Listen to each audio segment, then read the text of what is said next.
Hi guys, welcome back. Now, in this video, we're going to be discussing who are economic agents, and we'll also understand the concept of choice in economics.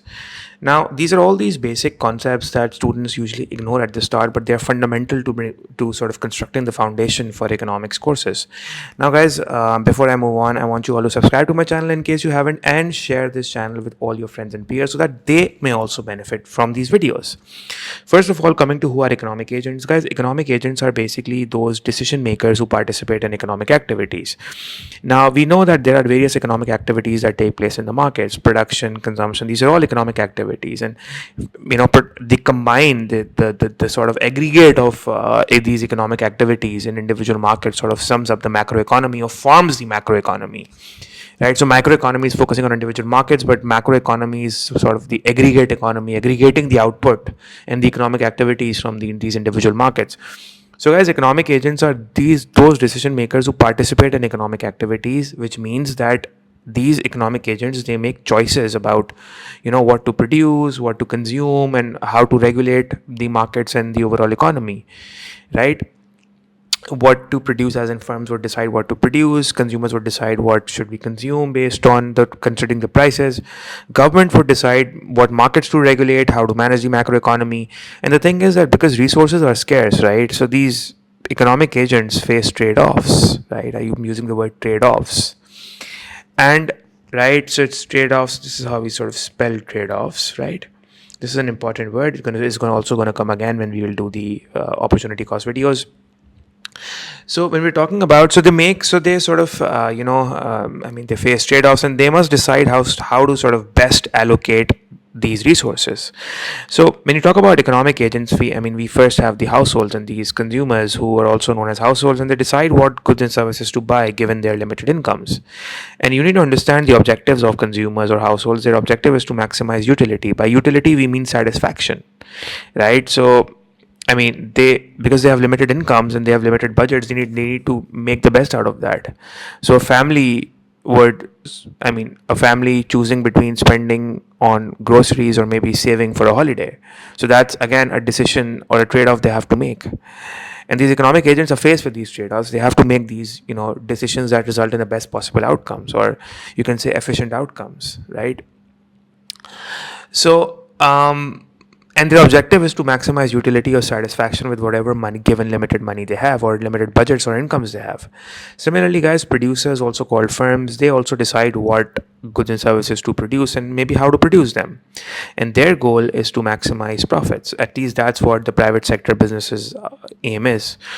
Though they may also, there might be later on, you'll study next year in A2 that there might be certain other aims as well, such as maybe they want to aim for growth and not for profit. But the general assumption is that private sector firms aim to maximize profits, right? Private sector meaning that they own the business, they own the resources, and they own the factors of production, and it's their business, and their entire aim is to make lots and lots of profits, right? For example, a car company choosing, but they're also faced with trade-offs, right? So car company choosing between producing electric cars or petrol cars. The car company cannot produce both. It has to choose either between electric cars or petrol cars, and again, this boils down to scarcity. So they have to make this choice, and because when we make choices, we face trade-offs, and you'll study that leads to opportunity costs in probably the next videos, right? In the coming videos. Government, similarly, also called the private sector, they also have to decide how resources should be allocated in society. So they have that social objective at base, right? So they sort of decide how resources should be allocated in society, and their goal includes maximizing social welfare that's the main objective: maximizing society's welfare, social welfare, also ensuring, but that's the overall aim. But in order to ensure social welfare, it's important that they also have economic stability. So that's another aim that they have, right? Reducing income inequality, and that's another aim that they have, right? But these are more macro related aims, at reducing income inequality or ensuring economic stability. But generally, when we're studying microeconomics or when respect to individual markets, the goal is to sort of make sure that these markets are running smoothly, and to ensure the social welfare and the society's welfare is being met and being maximized. So and governments are also faced with choices. I mean, the government could they may need to choose to increase spending on either healthcare, or maybe rather than increasing spending on defense. Now, because they're also faced with limited money. And by the way, how does governments get money? Governments get money, guys, through taxes, and we pay them. Firms pay them. Firms earning profits pay taxes, and they are known as corporate taxes. People like me and you earn incomes. Your parents earn incomes, right? I earn income, and we pay taxes, and those taxes are called income taxes. So governments, we also have sales taxes. When you buy something, you pay a tax to the government, and that's called a sales tax, which is a tax on consumption when you buy goods and services. So government also choose to increase spending, right? So government is to, for instance, if the government is choosing whether to increase spending on healthcare rather than defense, now it doesn't have enough money to do both, right? It has to choose. So they're also faced with trade-offs, right? So to similarly summarize, these economic agents are the key players in the economy, and they run the economic activity in an economy. I mean, consumers spend, producers produce, governments regulate, and together the decisions of consumers, producers, and the government, they determine how the resources are allocated. So what we learn is that economic agents are determining how resources are allocated in an economy, right, guys? Now, guys, I'll bring you to the concept of choices in economics, and but before that, you need to understand that why does even the concept of choice is arising.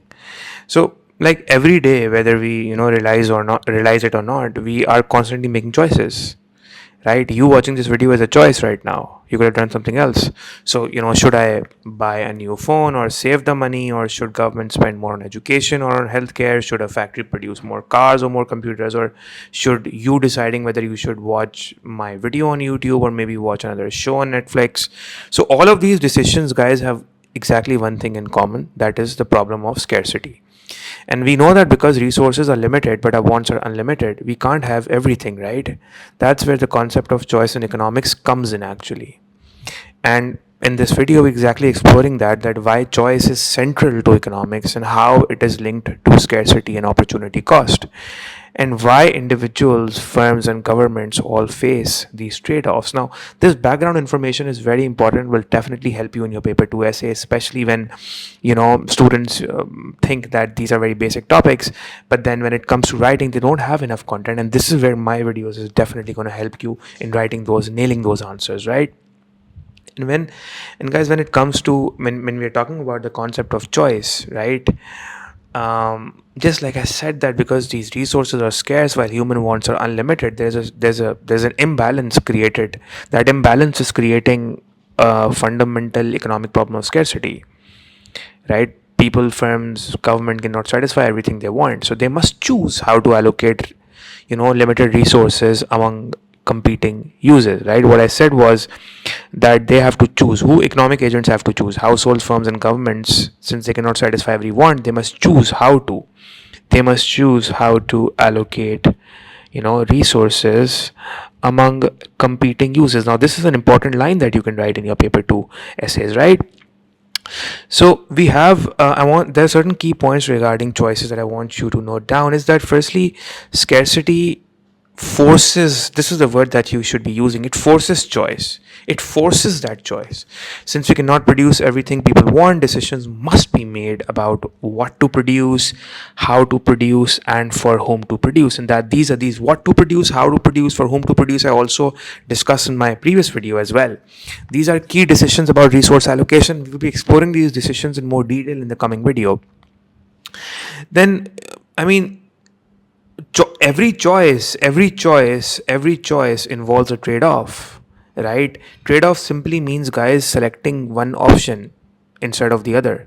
So it means giving up the next best alternative, and the sacrifice that you make because you're faced with a trade-off results into opportunity cost, which I'm saying what we mean is that the sacrificed alternative is the opportunity cost. So for instance, if you sort of chose to watch my video and you gave up on your Netflix show, so that's the opportunity cost. The Netflix show, the benefits that you could have reaped from watching that show, or maybe the leisure time that you could have had you watched that Netflix show, is the opportunity cost of watching my YouTube video for economics, right?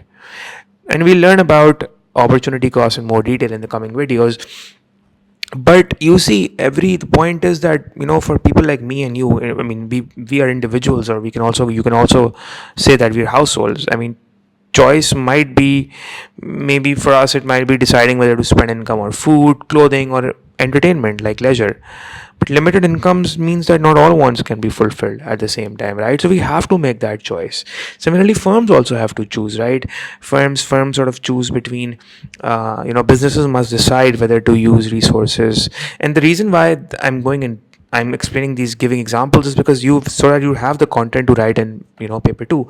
So businesses must decide whether to use resources for producing consumer goods, or maybe capital goods, or maybe investing in research and development, or maybe producing more of one product. But then point is that producing more of one product, let's say more electric cars, would mean sacrificing vehicles that run on petrol. So it means producing more of one product means producing less of another. That's how you will write in the exam. Similarly, governments are also faced with choices. Government or the state faces choices such as whether to allocate more funds to education or healthcare. And ultimately, the objective is to maximize welfare, right? And society's welfare. And we know that resources are limited. So increasing one area often means reducing the spending on other, right? Because they're faced with a trade-off. So, guys, to summarize, what we're saying is that choice in economics is unavoidable. It is totally unavoidable because of the fundamental economic problem of scarcity, because resources are scarce. And remember, guys, that each choice carries an opportunity cost, which makes decision making in economics so central. Which makes decision making so central to economics. That is why making the right, efficient, effective decisions, or allocating your resources efficiently, is so much central. That is why economists are so concerned about decision making. Decision making is something that is very central to economics, because every choice has an opportunity cost. Right, guys? So that is what choice is, and we'll be exploring more about these concepts in the coming videos, such as the concept of opportunity cost and the production possibility curve, and especially what do you really mean by what, how, for whom to produce. A lot of students do have confusions in these. They're not able to write it properly, especially when it comes to what, how, for whom to produce. So I hope you enjoyed this video, guys. Do share it with your friends, and I will see you in my next video. Until then, take care.